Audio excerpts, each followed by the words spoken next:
La 4G Batelma vous présente Nivava. Arafnat, miaraka amin'ny boky magique ny Blue Line TV, Manoltra anao ny fampalalamba vao. Safidy tsara indrindra. Professionnels du bâtiment ou particuliers, pour vos articles de bricolage et de construction, choisissez Batimax. Batimax, la qualité au meilleur prix. Manoltra anao ny fampalalamba vao.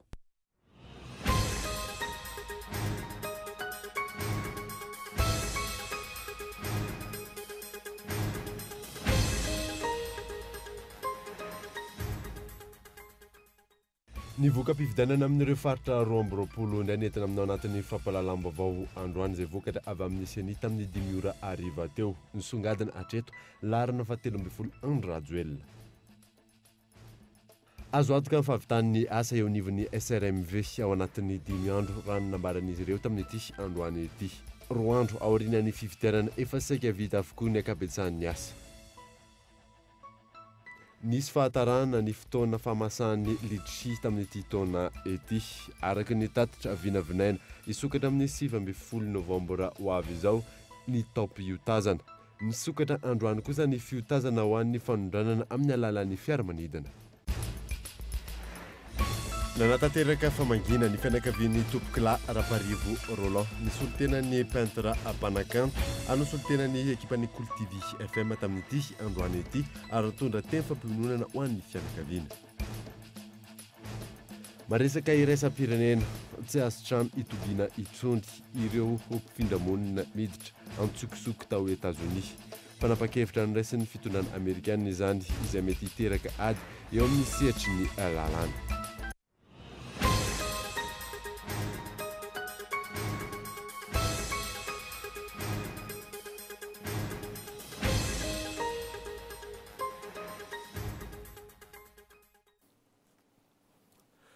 Salantra Topokilasy Tompokivavy fotoana vaovao eto amin'ny Cool TV ka manasanao ary anaraka izany hatramin'ny farany tontolo ny fividianana avy hatrany no anomboantsika ny vaovao dia mampametra mpanontaniana no maro ny antony fitarazonan'ny vokatra tsy ofisialy avy amin'ny seny etsy alarbi roa andro taorianan'ny fividianana mifamafao manoloana izany ny voka-pividianana taralavitra ny vokatra avy amin'ny seny raha mitaha amin'ny ireo avy amin'ny QG an'ireo candidat rary sonina ihany. Nahitana fahatarana sy fitarazona ny famohan'ny seny ny vokatra fonjomaika raha mitany avy amin'ireo QG-n'ireo candidat. Manazava ny antony mahatonga ny fitarazon'ny famohan'ny vokatra tsy ofisialy eny anivon'ny seny ny filoha-lefitry ny seny Rakotonarivo Tery. Nahoana no misy fahatarana raha oharina tamin'ny fivoahan'ny vokatra hatramin'izay ary raha ny isan'ny tonga ihany koa navoaka amin'izao oreresantsika izao dia somary misy fahatarana ny fahatongavan'ny vokatra eto anivon'ny seny sy ny famoahana azy ho fantatry ny be sy ny maro. Ny antony dia ny tombony izay niainga avy amin'ny alalan'ny fomba manokana nentina sy napetraka ikirekerana ny voka-pividianana.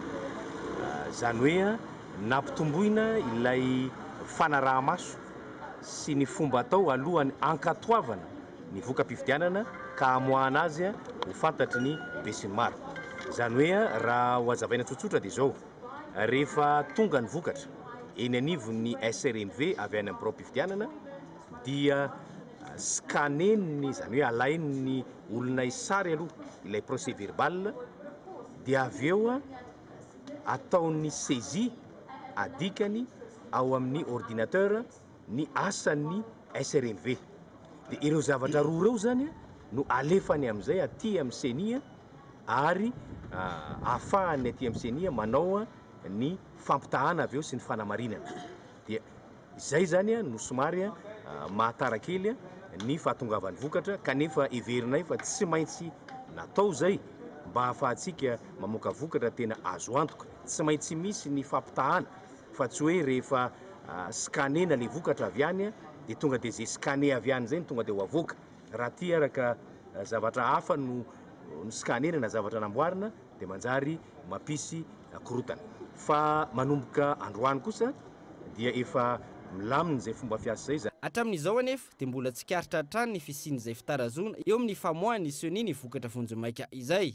Inona ihany koa no ataon'ireo commissaires électoraux eo anivon'ny seny no mbola aotra hatramin'izao ireo birao-pifidianana no hoe fanandalo azy ireo. Manoloana izany ihany koa dia namoaka fanambarana androany zoma 7 novambra ny filohan'ny seni Rakoto Manana Iva mangataka ny fitoniany rehetra sy ny faharetany rehetra amin'ny famoahana ny vokatra vonjy-maika tsy ofisialy avy amin'ny seni. Nanamarika ihany koa ny filohan'ny seni fa misy ireo vaovao miely tsy maripota amin'ity voka-pifidianana ity ka mampitandrana ny olo-pirenena ho mailo. Ary farany nilaza ny mamaly eo tena sy ny tsy fombany amin'izaniza ny fanambarana no siniavin'ny filohan'ny seni tamin'ity androany ity. Ny 20 volana novambra ho avy izao no fotoana farany omeny lalàna ny vaomera maleo tena misana ny fifidianana. Tsy maintsy amoahan'ny seni ny vokatra vonjy-maika ny fifidianana filoham-pirenena no tontosaina tamin'ny 7 volana novambra lasa teo iny. Izany hoe 10 andro sisa io fotoana io. Araky ny vaovao voaray vao zao dia nisy naka ankeriny tokony tamin'ny 5 ora sy sasany ariva teo tetsy Ambatobe ny tale generalny Maki Plast Asim Riaz araky ny angom-baovao voaray taterina aminao anatin'ny fampalalam-baovao ny Cool TV FM iamo makasika izay tranga izay. Fa toizantsika ny tontolon'ny fifidianana dia azo antoka ny fahavitan'ny asa eo anivon'ny SRMV atao anatin'ny 5 andro raha nambaran'izy ireo tamin'ity androany ity 2 andro aorinan'ny fifidianana efa saika vita avokoa ny akabetsahan'ny asa mampiona Rakotorso. 2 andro taoriany fahavitan'ny fifidianana filoham-pirenena efa eo ampamaraparanana ny asa fanaraha-maso ny voka-pifidianana ny avy ao amin'ny SRMV eto Antananarivo renivohitra. Anisan'izany ny ao amin'ny boriboritany faharoa 7 isanjato ny asa izao no vita raha ny nambaran'izy ireo. Mandeha tsara ny asa rehetra treto zany. Izay zany ny azo lazaina amin'ny ankapobeny. Tsy hoe mety ho tratra fa tena tsy maintsy tratra ka izay raha ny farany fandehan'ny asa aminay eto arany hoe mety ho afaka lolohan'izay 5 andro izay. Fa zany ary hoe ilaina vitaingina izy fa nazanana zany ary mba atao vita tsara koa na zany ary. Tahaka izany ihany koa ho an'ny SRMV boriboritany fahadimy 5 isanjato ny asa no efa vita hatreto ary azo antoka ho hiatrana izy ireo ny atratrarana ny 5 andro izay nomena azy ireo amin'ny tanany asa rehetra. Ny asa vita aloha izay tena mbola hita amin'ny fanaovana ny asa. Ny dingana voalohany zany efa vita. Dia efa mamaraparana zany zay zao fa miditra amin'ny dingana faharoa efa navita fokotany 5 ambe dingana faharoa fokotany misy 7. Nisy ihany koa ireo indro kely samihafa hita tao anatin'ireo tatitra nalefan'ny délégué de vote izay tsy misy fiantraikany amin'ny fehim-potoana natanteran'izy ireo ny asany raha ny fanazavana azo hatrany. Ny tena marina aloha zany misy tsy fitoviana ihany le ataontsika hoe isa ao anatin'ireny taratasy voaray ireny. Fa zay tsy afaka manao ninina ka tsy afaka manitsy ninina mihitsy zay fa ny anjaranay rehefa misy tsy mitovy ao anatin'io zavatra voaray ireny dia manoratra azy ao anaty PV fotsiny dia consigné an'izay dia mandefa ny anankiray moa ilay ho alefany amin'ny HCC, ny anankiray ho alefany amin'ny CENI dia zareo tompona andraikitra le ataontsika hoe tsara le dossier indray no mahita an'izay fa zay tsy mideside ninina mihitsy zay fa consigné izay zavatra hitanay fotsiny zay tsy mikorrige akory ary zay. Manoloana ireo tsy tokony ho hisy araka izany ny fiemora ny fotoana fivoahany voka-pifidianana vonjy-maika avy amin'ny CENI raha ny avy amin'ny SRMV no resahana izany hoe tsy tokony ohatra ny 7 novambra izao ny famoahana izany. Anjara asan'ny HCC ny fiantohana ny fahamarinany voka-pifidianana ny fandaminana fifanolorana mandrapivoaka ny voka-pifidianana ofisialy ireo indray no ampahafantarina anao anaty ity fanadadiana manaraka ity ny Antsipirinjary. Mikasika ny voka-pifidianana 5 andro taoriany datan'ny fandatsaham-bato no iasan'ny SRMV ka anaterany ny vokatry ny asany eny anivon'ny CED na ny commission électorale de district ny CENI na ny vomiera maleo tena misana ny fifidianana ary ny HCC na ny fitsarana avy momba ny lalam-panorenana. Araka ny lalàna fehizoro larana 24 tsipika aotra sivy mifehy ny fifidianana 7 andro aorian'ny fandraisana ny tatitra ny asan'ny SRMV no amoahany ny CENI ny voka-pifidianana vonjy-maika izay atolotra ny HCC. Aorian'izay araka ny 9/20 ny lalàna fehizoro io hatrany manana 7 andro ny HCC anaramaso sy antoka ny famarinana ny voka-pifidianana ary mamoaka ny vokatra ofisialy. Any amin'ny faran'ny volana novambra araka izany farafahatarany no iandrasana ny voka-pifidianana ofisialy fiodinana voalohany. Ampabemaso no amoahany ny fitsarana avy momba ny lalam-panorenana ny voka-pifidianana isaky ny birao fandatsaham-bato ny isan'ny mpifidy voasoratra anarany Nisan'ny mpifidina ny Datsabato, ireo vato fotsy sy vato maty, ireo vato manakery ary ny vokatra azon'ny kandida tsirairay. Raha toa ka misy kandida na azon'ny vato avy amin'ny Antsasamanila maherin'ny mpifidy, dia izy no ambarany RCC ho lany filoham-pirenena tamin'ny fihodinana voalohany. Raha toa ka tsy mihoatra ny 500 kosa ny azony, dia manonona ireo kandida roa na azon'ny vato betsaka indrindra ny RCC ka izy ireo no hiatrika ny fihodinana faharoa, izay mahazo ny vato betsaka indrindra aorian'izay no lany filoham-pirenena. Raha toa ka mitovy kosa ny vato azon'ireo kandida, dia izay zokiny no tendren'ny lalàna ho filoham-pirenena. Ny RCC no mandray ny fitorohana sy fifanoherana mikasika ny zotra-pifidianana sy ny voka-pifidianana. 2 andro aorian'ny famoahan'ny CENI ny vokatra ofisialy vonjy-maika no andraisana ny fitorohana rehetra. 7 andro kosa farafahatarana no hamoahan'ny fitsarana avy momba ny lalam-panorenana fanapahan-kevitra mikasika izany ary mamoaka ny voka-pifidianana farany. Lama tamin'ny ankapobeny fifidianana filoham-pirenena tanterahana teto Madagasikara ny 7 novambra teo raha tatitra izay nataon'ny mpanara-maso ny fifidianana avy amin'ny vondrona Eoropeanina. Miantso ireo kandida tsy soratena ho mpandresy izy ireo fa nadindy eo ny nasaina. 2 andro taorian'ny fahavitan'ny fifidianana filoham-pirenena ny tontosaina teto amintsika. Nanao tatitra ny amin'ny fahitan'ny mpanara-maso izay fifidianana izay ny avy amin'ny vondrona Eoropeanina tamin'ny ity androan'ity tetsy Ankorondrano.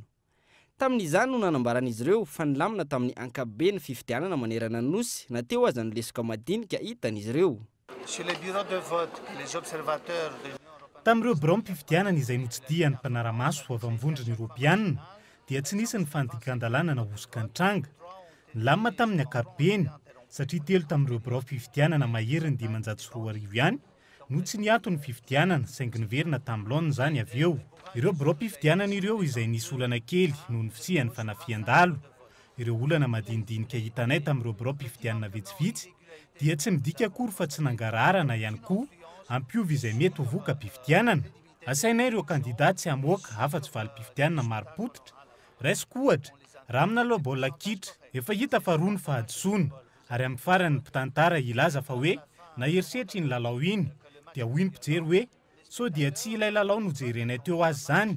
Noho izany, tokony hijoro amin'ny fahamarinana sy hijery ny zava-misy. Izay vonina indray raha misy ny fijoroana vavolombelona, fa raha ny zavatra hitanay aloha dia nizotra ny tsakany sy andavany ary mangarary ny fifidianana iny.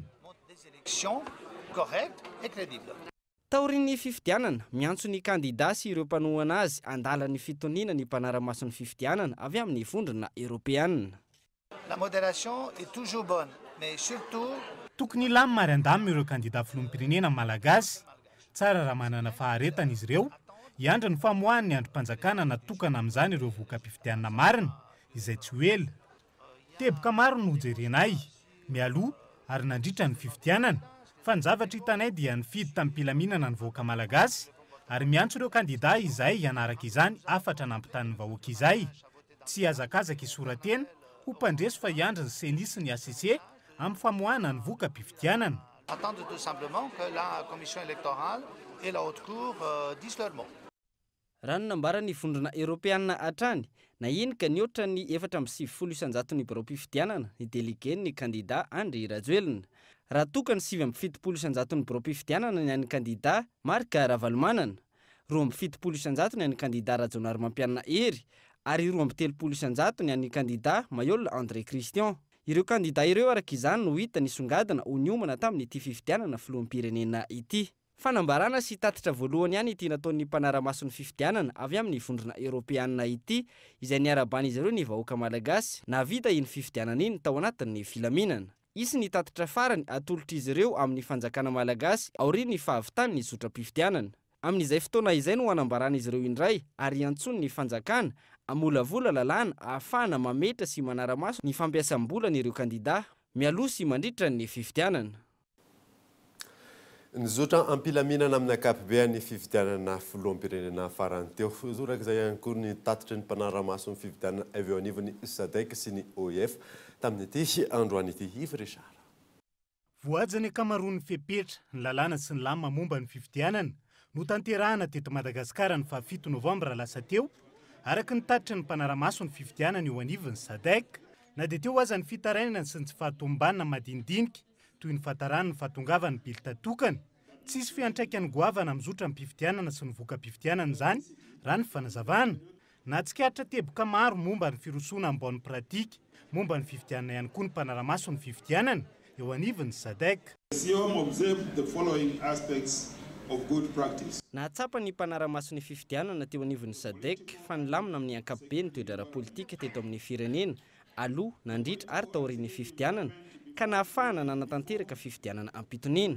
Hitantaratra ihany koa ny fanatsarana ny zotra-pifidianana izay nampiseho ny fahavononana ametraka ny foto-kevin-dehibe momba ny bonne pratique, ny lalàna sy ny fitsipika momba ny fifidianana iraisam-pirenena sy ny firenena mivondrona eo anivon'ny SADC.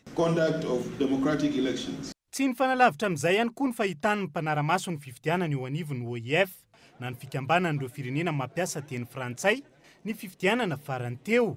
Ankoatra ny lalàna sy ny lamina voalaza eo ambony, teboka maro mampiseho izay filaminana ny fifidianana izay no naroso ny OIF. La mission de la francophonie a noté avec satisfaction les points suivants. Ny mpanaramaso ny fifidianana eo anivon'ny OIF dia nahatsapa ireo teboka manaraka ireto: filaminana sy fitoniana teny anivon'ny Borofandatsambato, ny fahavononana mpifidy anatanteraka ny adidy masina teto amin'ny firenena, ny fahavononana sy ny fahaiza-manao ny mpikambana teo anivon'ny Borofandatsambato, ny fandraisana anjara mavitrika ny vehivavy teny amin'ny Borofandatsambato, ny fandraisana anjara mavitrika ireo mpanaramaso eto an-toerana, ny fanaovana ny fanisambato tao anatin'ny mangarahara sy ny fandraisana anjara ireo mpitandro ny filaminana. Une présence permanente et discrète des forces de l'ordre. Mazava ny tatitra ny mpanaramaso ny fifidianana iraisam-pirenena nataon'ny SADC sy ny OIF androany raha ny faneho-kevitry ny antoko politika malagasy miara-miainga. Izay ny zavatra hita zany. Izy koa nanao recommandation be da be fampitokisana entre an'ireo entité mikarakara ny fifidianana sy ireo entité izay tsara ny olana eo amin'ny fifidianana fa ny zavatra ohatran'ny hitan'izy ireo zany dia ohatran'ny hoe tsy ananan'ny électorat confiance ireo olona ireo. Ny fantaniana moa izay napetraka tamin'ny anaran'ny malagasy miara-miainga dia hoe nareo tsy nanao tao anatin'ny fahitanareo hoe ela be ny famoahana ny voka-pifidianana amin'izao rythme zao hoe ho tratra ny calendrier. Ny CENI izy misy procédure be da be indrindrindrindra ny famarinan'le zavatra avoakany zany ary azadino izy fa ny CENI nge misahana ny era Madagasikara fa tsy any izy. Voatazona arak'izany ny fiam-potoana 27 ora nomeny ny mpanaramaso ny fifidianana teo anivon'ny SADC sy ny OIF anaovana tatitra momba ny zotra-pifidianana teto Madagasikara. Afaka 90 andro no ivoaka rapombe ofisialy ity tatitra androany ity. Soso-kevitra maro no naroson'izy ireo momba ny tsy fahatombanina tsikaritra natsarana ny fifidianana manaraka. Ho an'ny lisam-pifidianana ohatra, ny fanokafan'izany mandava-taona no ahafahana mampiditra ny rehetra anatin'ny lisam-pifidianana sy isorohana ny fahadisoana samihafa. Isan'ny fanamariana ihany koa ny fampitaovana mialoha ny Borofandatsambato ary farany momba ny fampiasam-bola ny kandida amin'ny fampelezan-kevitra sy ny fametrahana lalàna mazava momba ny code de conduite électorale sy ny maro hafa. Ny voka-pifidianana azafady tamin'ny faritra 2020 indray nentina aminana ty fanadidina manaraka ity izay azo avy any amin'ny CENI tamin'ny 10 ora ariva teo nisongadina hatreto ny laharana fa 13 Andry Rajoelina fanandiana. Tahaka izao indray ny voka-pifidianana vonjimaika avy amin'ny CENI tamin'ny 10 ora ariva ho an'ireo faritra 2020, faritra Itasy ho an'ny faritany-Antananarivo, Borofandatsambato 30 amin'ireo 3,7 no voamarina ary natratra 4,4 ny tahabavitriana. Ravaly manana marka 2,4 Rajoelina Andry 5,2 Fatelo Erinaivo Fanirisoa 2,7 ary fa-4 Rajonary Mampianina Hery 2,4 Faritra Analamanga, ireo fandatsambato 800 amin'ny 3,7 no voamarina ary natratra 4,50 ny tahabavitriana. Rajoelina Andry 4,7 Ravalo manana marka 3,50 eo amin'ny laharana fahatelo Rajonary Mampianina Hery 2,1 Mayolina André Christian de Donné 2,4 faritra vakinakaratra birao fandatsaham-bato misa 270 am'zato amin'ireo 80 sy 900 no voamarina ary natratra 370 faingo 770 isanjato ny tapavitriana raha valy manana marka 570 faingo 270 isanjato mitanina ny laharana voalohany faharoa rajoelina andry 320 faingo 20 isanjato fahatelo rajaonary mampianana ery ray faingo 270 isanjato ary faefatra rabary paul ray faingo aotra efatra isanjato. Any amin'ny faritra Bongolava, birao fandatsaham-bato 520 amin'ny 270 sy 500 no voamarina ary natratra 270 faingo 70 isanjato ny tapavitriana. Eo amin'ny larana voalohany, marika Ravalomanana mahatratra 270 isanjato. Eo amin'ny larana faharoa, Andry Rajoelina 420 faingo 420 isanjato. Eo amin'ny larana fahatelo, Mayola André Christian manana ny Salanisa ray faingo 720 isanjato. Rajonary mampianana heriny eo amin'ny larana faefatra ray faingo 420 isanjato. Faritanina Antsiranana faritra Diana birao fandatsaham-bato miisa 370 amin'ireo 220 sy 700 ny voamarina ary natratra 270 faingo 30 isanjato ny tapavitriana tamin'izany. Larana voalohany Rajoelina Andry 270 faingo 20 isanjato, faharoa Ravaly manana marka 7 faingo aotra sivy isanjato, fahatelo Rajaonary mampianana ery efatra faingo 770 isanjato ary faefatra Mayola André Christian Dieudonné ray faingo 370 isanjato. Any amin'ny faritra Sava, birao fandatsaham-bato 770 amin'ireo 720 sy 10 no voamarina ary natratra 70 faingo 350 isanjato ny tapavitriana. Rajoelina Andry nahazo ny Salanisa 370 faingo 720 isanjato. Rajonary mampianana ery 320 faingo 720 isanjato. Ravalomanana marka no eo amin'ny larana fahatelo 270 faingo 730 isanjato. Mayola André Christian ray faingo 420 isanjato. Any amin'ny faritany Fianaratsoa kosa amin'ny faritra Amorony Mania manokana birao fandatsaham-bato misa 70 amin'ireo 720 sy 700 no voamarina ary natratra 780 faingo 220 isanjato ny tapavitriana amin'izany. Mitazona ny larana voalohany hatrany Rajoelina Andry eo amin'ny Salanisa 70 faingo 420 isanjato, faharoa Ravaly manana marka 430 faingo 330 isanjato, Mayola André Christian Dieudonné amin'ny larana fahatelo 5 faingo aotra efatra isanjato ary Rajonary mampianana ery eo amin'ny faefatra 4 faingo 470 isanjato. Faritra Automatsiatra, birao fandatsaham-bato miisa 420 amin'zato amin'ireo 720 amin'zato sy 10 no voamarina ary mahatratra 50 faingo 770 isanjato ny tapavitriana. Eo amin'ny larana voalohany no ahitana ny Andry Rajoelina manana ny Salanisa 250 faingo aotra 7 isanjato. Ravalo manana marka 720 faingo 370 isanjato. Eo amin'ny larana fahatelo no misy ny Rajonary mampianana ery 4 faingo 80 isanjato. Mayola André Christian eo amin'ny larana faefatra 3 faingo 20 isanjato. Faritra Vatovavy Fitovinany birao fandatsaham-bato miisa 430 ihany hatreto amin'ireo birao fandatsaham-bato 470 no voamarina ary natratra 250 faingo 770 isanjato ny tapavitriana amin'izany. Rajoelina Andry 550 faingo 30 isanjato, Ravaly manana marka 720 faingo 770 isanjato. Eo amin'ny larana fahatelo kosa Rajonary mampianana ery 5 faingo 70 isanjato ary faefatra Beziaza Marie Eliane ray faingo 730 isanjato. Any amin'ny faritra Atsimo Atsinanana, birao fandatsaham-bato miisa 20 amin'ireo 320 sy 700 no voamarina hatreto ary natratra 270 faingo 230 isanjato ny tapavitriana.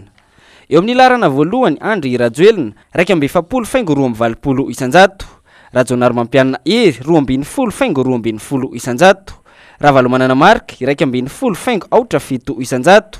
Tabera Randriamanantsoa eo amin'ny larana faefatra ray faingo 570 isanjato. Any amin'ny faritra Iorombe birao fandatsaham-bato 20 amin'ireo valo sy efajato ny voamarina ary natratraraka amby efapolo faingo roa amby folo isanjato ny tapavitriana amin'izany. Mitazona ny larana voalohany hatrany Rajoelina Andry izay nahazo ny salanisa 4.7 isanjato. Raha manana marika amin'ny larana faharoa 8.0 isanjato. Ery Rajaonary Mampianina eo amin'ny larana fahatelo 4.2 isanjato ary fa 4 Rabary Paul nahazo ny salanisa 2.50 isanjato. Any amin'ny faritany Mahajanga ao amin'ny faritra Sofia Birao fandatsam-bato miisa 320 amin'ireo 720 sy 909 no voamarina ary natratra 4.7 isanjato ny tapavitriana. Eo amin'ny larana voalohany no ahitana ny Andry Rajoelina 8.7 isanjato. Raha manana marika 4.7 isanjato. Eo amin'ny larana fahatelo Rajaonary Mampianina Hery 4.7 isanjato. Bezaza Marie Eliane no eo amin'ny larana faha-efatra 2.7 isanjato. Any amin'ny faritra Boeny Birao fandatsam-bato miisa 700 amin'ireo 4.7 sy 800 no voamarina ary natratra 5.7 isanjato ny tapavitriana. Raha manana marika 3.7 isanjato. Rajoelina Andry nahazo ny salanisa 8.2 isanjato. Rajaonary Mampianina Hery 2.5 isanjato. Mayol André Christian Dieudonné 2.20 isanjato. Faritra Betsiboka Birao fandatsam-bato 8.30 amin'ireo 8.30 sy 700 no voamarina ary natratra 5.20 isanjato ny tapavitriana. Eo amin'ny larana voalohany marika Ravalomanana 2.20 isanjato. Rajoelina Andry no eo amin'ny larana faharoa 2.30 isanjato. Eo amin'ny larana fahatelo Rajaonary Mampianina Hery 4.7 isanjato. Rabary Paul no eo amin'ny larana faha-efatra 4.7 isanjato. Eo amin'ny faritra Melaka fandatsam-bato miisa 40 amin'ireo 4.30 sy 700 no voamarina ary mahatratra 4.7 isanjato ny tapavitriana. Eo amin'ny larana voalohany Rajoelina Andry 4.7 isanjato. Raha manana marika 7.7 isanjato. Eo amin'ny larana fahatelo Rajaonary Mampianina Hery 4.7 isanjato ary eo amin'ny larana faha-efatra raha manana ny rado 2.7 isanjato. Any amin'ny faritany Tomasina kosa faritra Alaotramangoro Birao fandatsam-bato miisa 5.0 amin'ny 7 sy 9 no voamarina ary natratra 4.7 isanjato ny tapavitriana amin'izany. Raha manana marika 7.7 isanjato. Rajoelina Andry nahazo ny salanisa 7.2 isanjato. Rajaonary Mampianina Hery 2.7 isanjato ary Mayol André Christian Dieudonné 2.7 isanjato. Any amin'ny faritany Tomasina izay hatrany faritra Atsinanana Birao fandatsam-bato 400 amin'ireo 2.20 sy 709 no voamarina ary natratra 7.7 isanjato ny tapavitriana. Eo amin'ny larana voalohany Rajoelina Andry 8.7 isanjato. Raha manana marika no eo amin'ny larana faharoa manana ny salanisa 8.7 isanjato. Rajaonary Mampianina Hery no eo amin'ny larana fahatelo 3.20 isanjato. Ratsiraka Roland no eo amin'ny larana faha-efatra 3.20 isanjato. Faritra Analanjirofo Birao fandatsam-bato miisa 7.70 amin'ny 5.90 sy 10 ny voamarina ary natratra 2.20 isanjato ny tapavitriana.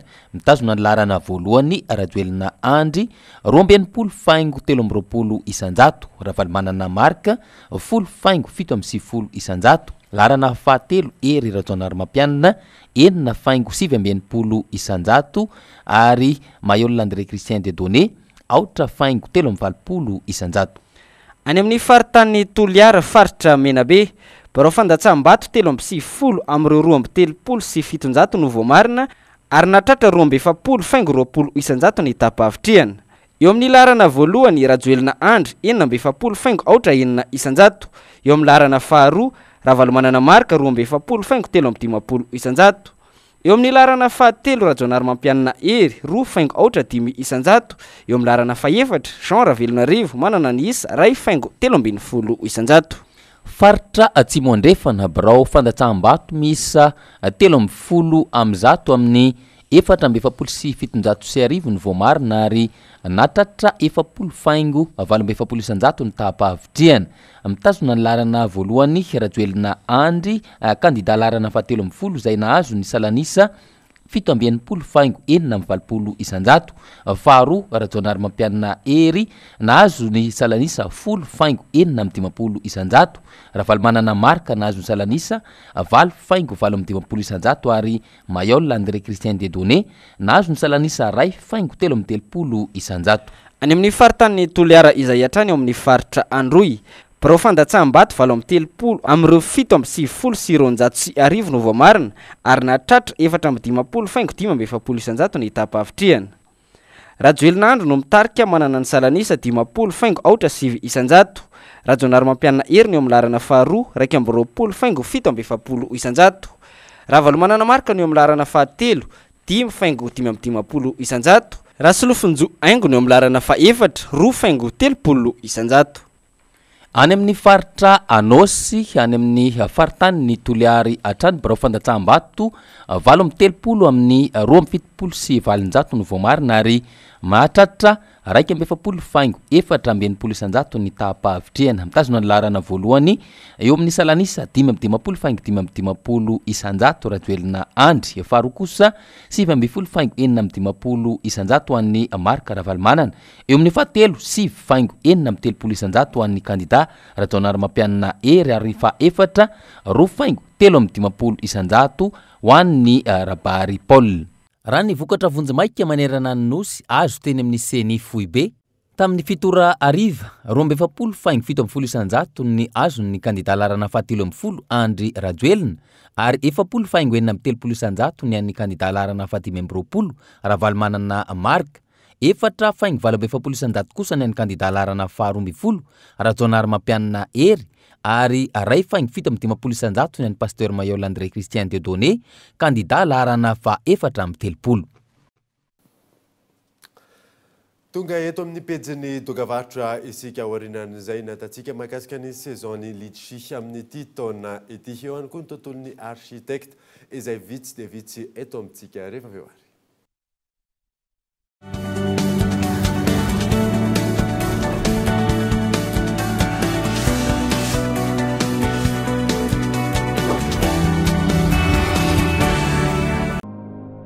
Je suis bien, mon argent est sécurisé. Je suis libre, tout mon argent est disponible immédiatement. Je gère mes comptes 24 heures sur 24, 7 jours sur 7. Je savoure la simplicité. Je profite de tout faire avec mon téléphone. J'ai du temps en plus pour les miens. J'adore chaque instant. Je suis gagnant sur tous les plans. Mvoul to Bank, Bank to Mvoul. Tout mon argent disponible à tout moment, gratuitement, où que je sois, pour toutes mes actions. Rendez-vous vite dans votre agence BNI. Mvoul, simple, immédiat, sécurisé. Miss Jeunesse Madagascar avec Corinne de Ferme. Corinne de Ferme, la cosmétique naturelle des peaux sensibles. Le comité d'organisation de Miss Jeunesse Madagascar vous informe l'ouverture du casting pour Miss Jeunesse Antananarivo 2019. Concours ouvert à toutes les jeunes filles de 15 à 20 ans résidant à Antananarivo. La fiche d'inscription est à télécharger via la page Facebook de Miss Jeunesse Madagascar ou à retirer directement chez Cool TV dès maintenant. Le casting se tiendra le samedi 24 novembre à 8h chez Cool TV Route Zig. Miss Jeunesse Antananarivo 2019, inscrivez-vous dès maintenant. Taloza rehefa hiantso mila mampiditra kody. Raha zany lafo be miantso indrindra makany amin'ny opérateur hafa ary mila laniana koa ny forfait raha zany manjavona tao ny crédit. Sao za efa bip tsy misy an'izany tsony tsy mila mampiditra kody ary zato dia efa afaka miantso mihoatra ny 2 minitra ary isa segondra miala ny crédit a. Miantso ny tambazotra rehetra zany 7 jours sur 7 na oviana na ovina. Bip ampiasaina e. Bip mora indrindra rehefa hiantso ny tambazotra izay tianao. Alefa sahiva.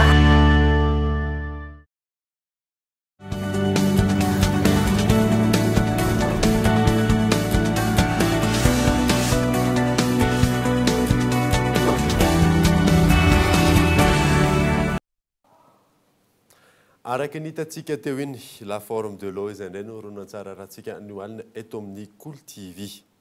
Fa ny anoisantsika ny vaovao dia tahorinany ny fifidianana filoham-pirenena izay toto-tsaina teto amintsika eny. Dia efa hita soritra sahady ireo mpanao politika ifanohana sy hiarady. Raharysona Iandry. Niova nanomboka ny ampitso nanatotosana ny fifidianana filoham-pirenena tamin'ny alarobia fa 7 novambra lasa teo iny, ny tontolo ny fiarahana politika sy fifandaniana eto Madagasikara. Etsy ankilany ireo mifanohana amin'ny firiana politika mitovy sy ny vina pampandrosoana ho an'ny Madagasikara, nandritra eny mialohana nanatotosana iny fifidianana iny. Etsy andaniny kosa, ireo efa zatra manao ny fahazoana fahefana nampindranom-bahoaka ka nahazo fitondrana ho fikatsahana tombotsoa manokana, miketrika ny fomba rehetra iverenana amin'izany fitondrana izany.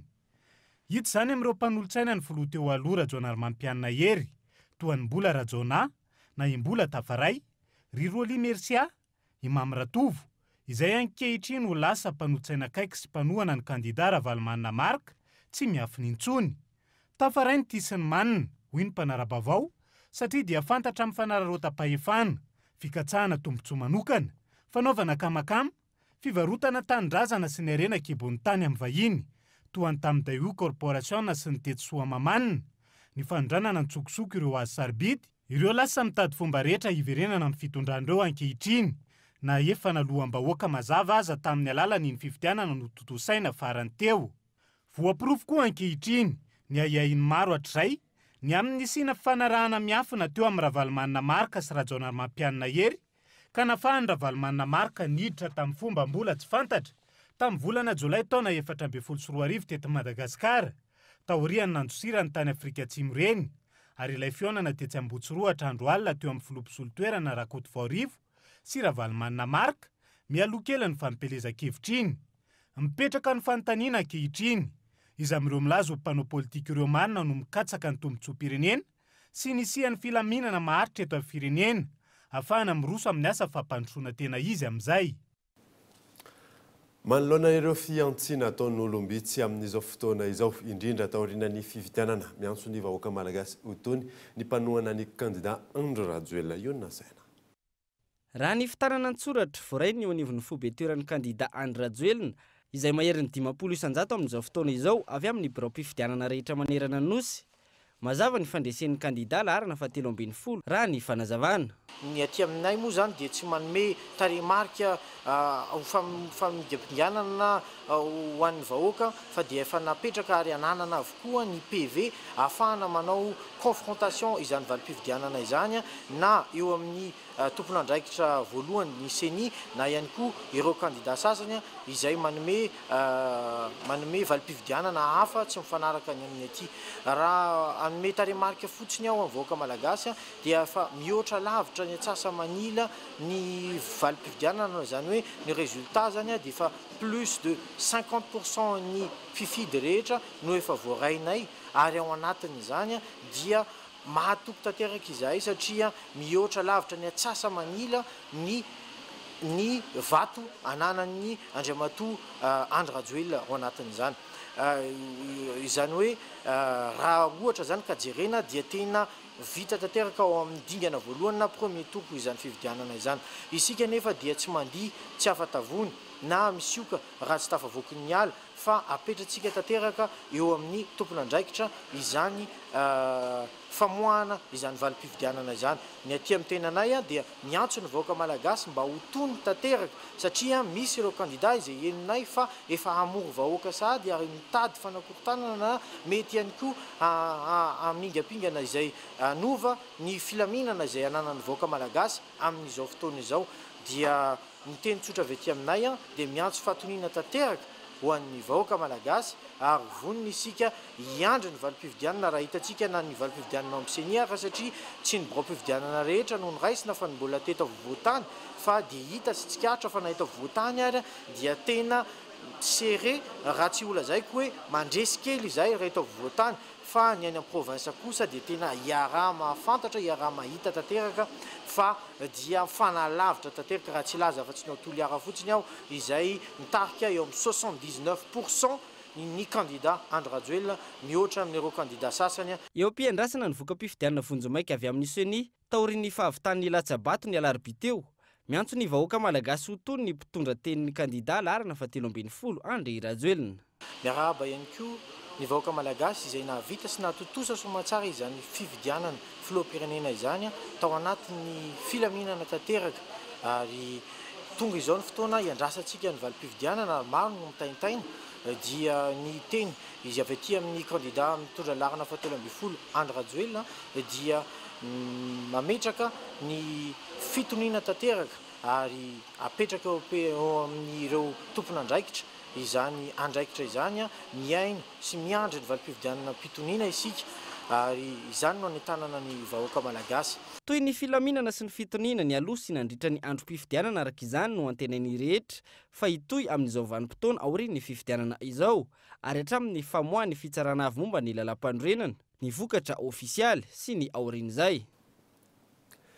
Lafo mavao hafa kosa indray dia nisy fahatarany ny fotoana fahamasan'ny leadership amin'ity taona ety araka ny tatitra vinavinaina isokatra amin'ny 7 ny volana novambra ao avy izao ny tampio-tazana fanadina Henri Florian. Misy fahatarany ny fahamasan'ny vokatra leadership amin'ny faritra atsinan'ny Madagasikara sany amin'ny faritra Analanjorofo tamin'ity taona ity no ny fiovan'ny toetrandro. Eo am-pikarakarany tanteraka ny tampio-tazana ny vahoaka any amin'ny faritra iny amin'izao fotoana izao.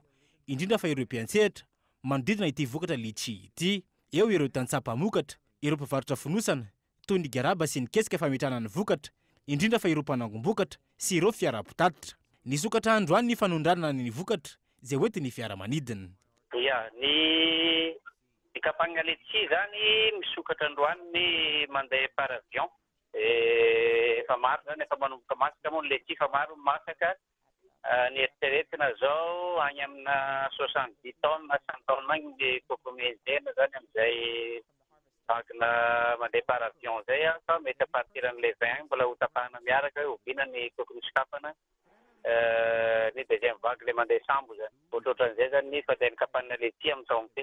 Ny vokatra aloha par rapport tamin'ny taondasa mety hoe 2 fois mahery angamba 2 fois plus satria tamin'ny taondasa mety tsy de namokatra ny leadership fa tamin'ity izy azo lazaigna namokatra sady le climat zany tegna hita fa favorable tamin'ny leadership. De taratara ny fiainan'ny leadership vao nanomboka tamin'ity fa noho le toetrandro zany mafana amin'ny atoandro de avy milatsaka ny orana amin'ny alina de favorable tsara amin'le leadership zay de tara loatra zany ny fahamasahan'ny leadership ary eo amin'ny calibrage zany azo lazaigna fa tata zany ny en général le calibrage ny leadership tegna ilaigna manaraka ny fenitra international. Mba hanatsarana hatrany ny kalitaon'ny vokatra, nisy ireo napetraka ny GEL, groupement des exportateurs de litchi, amin'ny tsy maintsy anarana antsaka ny siandavany, ny fepetra takina amin'ny fandraisana ny vokatra aondrana. Isan'ny fepetra takina amin'izany ny fitandremany haben'ny litchi aondrana, ao ihany koa ny fitandremany ny fahadiovana ho an'ireo mpanangom-bokatra. Ho an'ny litchi izay aondrana amin'ny alalan'ny sambo, tsy mbola voafaritra mazava ny fotoana isokafana izany, fa vinavinaina ny sokatra amin'ny 7 ny volana novambra ho avy izao ho an'ny faritra atsinanana. Raha iverenina ny taona 7 sy 10 manodidina ny 7 taona ny vokatra naondrany Madagasikara raha toa ka irezy taona izany nandritra ny tampio-tazana 9 sy 10 raha ny tarehimarika avy eo anivon'ny trésor public malagasy. Isan'ny vaovao misongadina ihany koa dia vitsy anisa ireo architecte sy ireo mianatra izany manokana eto amin'itsika. Antony isin'ny lalam-piofanana vaovao manaraka ny fienitra eny anivon'ny ivitoeram-pampianarana ambony IST fanadina miantarandrianaivo. Tsy ampy raha oharina amin'ny tolotrasa misy eto Madagasikara momba ny fanamboarana foto-drafitrasa anisan'ny architecte eto amintsika. Mandina ny 7 ny architecte nanaraka ny lalam-piofanana momba izany manerana ny nosy raha tokany amin'ny firenenkafa toa ny any Belgique. Mahatratra iray alina anisan'ny architecte ho any mponina 10 sy iray alina isa. Misy manoloana io ny tetika asa ananganana lalam-piofanana momba ny architecture eo amin'ny IST na ny Institut Supérieur de Technologie d'Antananarivo. Anaraka ny fenitra iraisam-pirenena ity lalam-piofanana vaovao eto amin'ny IST ity raha ny fanazavana. Mpiara-miombonantoka maro avy any ivelany sy avy eto an-toerana no nanampy tamin'ny fanatotosana ity tetika asa ity. Nanomboka omaly tontolo androany tontolo zany dia misy fivorina mikasika ny tetikasa ananganana ny lalam-piofanana mikasika ny architecture eto amin'ny IST. ny anomboana zany dia ny formation bac plus 2 technicien supérieur en assistant d'architecte. Izy io dia efa efitra nitsimoka efa ela fa ankehitriny zany ataontsika hoe vovory ny fepetra rehetra azahoana fambiazana amin'izao fotoan'izao zany raha ny fandroson'ny fampirarahana amin'ny fanamboarana ny dossier dia mety ho tratra amin'ny taom-pianarana 7 roapolo sy roa arivo ny fanokafana an'izay lalam-piofana an'izay eto amin'ny Institut supérieur de technologie d'Antananarivo. Anaraka ny fenitra iraisam-pirenena ity lalam-piofanana vaovao eto amin'ny STIT raha ny fanazavana. Architecte misotro ronono ny tenako. Nandritra ny asa nataonay teto Madagasikara, ny resaka kalitaon'ny architecture eto an-toerana. Ho amin'ity lalam-piofana eto amin'ny STIT, natao manaraka ny fenitra Europiana, izany hoe mikasika ny kalitaon'ny trano fonenana, ny kalitaon'ny tontolo iainana, ny kalitaon'ny teknika sy ny maro hafa. Ary reny no ezana am-piofana eto Madagasikara. Ici. Manaraka ny fipetra pédagogique eto amin'ny STM izy zany dia tsy maintsy mandeha amin'ny voie concours ny fifananana mivantana ny idirana amin'izy io. Amin'izao voalohany zao dia bac plus 2 technicien supérieur nanomboana azy fa tsy maintsy hitarina avy hatrany makany amin'ny bac plus 3 atsotsika hoe diplôme de technicien supérieur spécialisé eto amin'ny ST ary efarana hatrany amin'ny diplôme d'architecte de grade de master. Mpiara-miombonantoka maro avy any ivelany sy avy eto an-toerana no nanampy tamin'ny fanatotosana ity tetikasa ity. Nanantanteraka famanginan'ny fianakavian'ny tompoka Raparivo Roland solotenan'ny peintre Rapanakanto sy ny solotenan'ny ekipan'ny Cultive FM tamin'ity androany ity fanampanazavana. Tonga teto amin'ny toerana teto moa zany ny solotenandreo Mpanakanto eo amin'ny sehatra ny Sary Hosodoko tonga niara mitotototsy na mitondra ny teny fampianonana ho an'ny fianakaviana tamina lasana ny Sokobe Raparivo zao. Raha antsika mahafantatra fa Sokobe Raparivo zany dia anisan'ny Mpanakanto izay nanana ny toerana tokoa teo amin'ny sehatra ny Sary Hosodoko amin'ny mahazoko indrindra azy ary amin'ny mahabe voninahitra azy indrindra eo amin'ny sehatra ny Sary Hosodoko. Raha tsy ahivina kely angamba ny momba ny Sokobe Raparivo dia raha malala ny zavatra ny tadaviny hatramin'izay ny faniriny tamin'ny fahavelony dia mba nisiny zany sekoly lehibe fianarana Sary Hosodoko zany teto Madagasikara izay mbola tsy tonga moa hatramin'ny izao fotoana zao nisy ny antony maro fa nefa na izany na tsy izany ara dia hita zany fa tena nandroso ny Sary Hosodoko ary hita fa raha ny asa sy ny voninahitra nentin'ny Raparivo maneran-tany sy teto Madagasikara dia manana ny asiny lehibe ny Sary Hosodoko malagasy ary afaka mirehare izay mpanao Sary Hosodoko hoe mbola tena manana ny hoaviny tokoa ty Sary Hosodoko ty indrindra rehefa tonga izay faniriany Sokobe Raparivo izay. Ny nofony dia hiala ao an-tranony ao Anosy Avaratra amin'ny roa sy sasany tolakandro ary hoentina ao amin'ny FJKM Faravohatra Anosy Avaratra alohan'ny ametrahana azy ao amin'ny fasan'ny fianakaviana ao Anosy Avaratra ihany. Maresaka iraisam-pirenena kosa indray dia tsy azo trano itobiana intsony ireo mpifindramona antsokosoko ao Etazonia fanapa-kevitra raisin'ny fitondrana Amerikana izay mety hiteraka ady eo amin'ny sehatry ny lalàna. Fanadina. Miamanatona ny sistany atsimon'ny Etazonia ireo mpifindramona avy any Honduras, Guatemala ary Salvador ankehitriny angataka toerana hitobiana. Mitohy anefa ankilan'ny fanoheran'ny filoha Amerikana Donald Trump ny fidirana ireo mpitsoponenana ireo. Namafisin'ny fepetra afahan'izy ireo miditra ao Etazonia, kela arak'izany ny herintsika afahan'ireo olona ireo miditra ao Amerika. Moi, mon but, c'est d'entrer aux États-Unis. Ny tanjoko dia hiditra ao Etazonia satria ao daholo ny zanako ary te hiaraka amin'ny fianakaviako any na amin'ny fomba ahoana dia tsy maintsy miditra ao Etazonia na hamakivaky tany efitra na hiampita rano. Rehefa tonga any amin'ny sistany manapa-kevitra tsara. Raha lavindry zareo ny fangatahako toeram-pitobiana dia hanandrana hiampita rano traverser la rivière.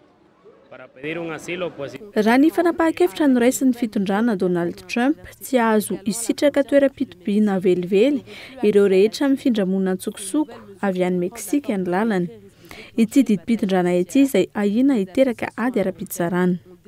Dizaina manana vaovao tamin'ity alina ity ankasitrany ianao nanaraka izay mandrosoa asina daholo tompoko.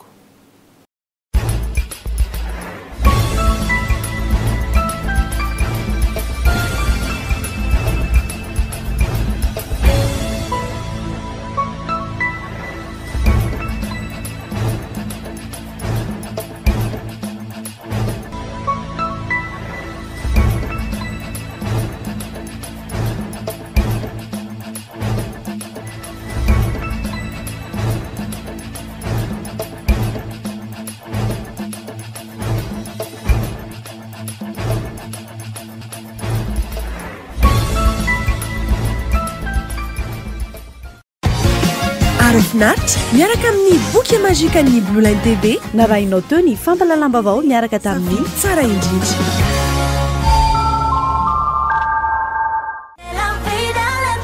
Porte, fenêtre, volets roulants, véranda, rideaux métalliques, tôle, vitres, soc à vitres, très sincèrement. Ny fampalalam-bavao miarahanao tamin'ny soc à vitres. La 4G Batelma vous a présenté Ny vavao. Vous voulez créer une ambiance agréable et pleine de caractère dans votre maison? Narahinao teo ny fampalalam-bavao miaraka tamin'ny Batimax, la qualité au meilleur prix.